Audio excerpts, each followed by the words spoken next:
आप इधर आओ ना सर, क्यों परेशान कर जरूरी कुर्सी है ना, इनको कुर्सी तो उधर बैठने के लिए वहाँ पे करें। चलिए चेक करते हैं। कासम पहले एक्शन में वहाँ से आ रहे भैया उधर से।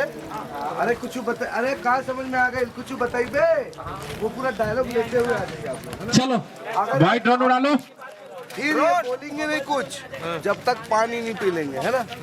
पानी वानी पी तब तक आप लोग का अरे कुछ बताएगा, तब तक बोल तब तक दूसरा एक ही आदमी नहीं बोलेगा, तब तक दूसरा उतर के अलग कुछ बताएगा।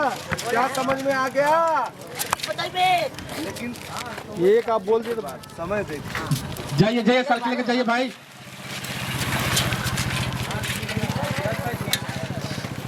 चलो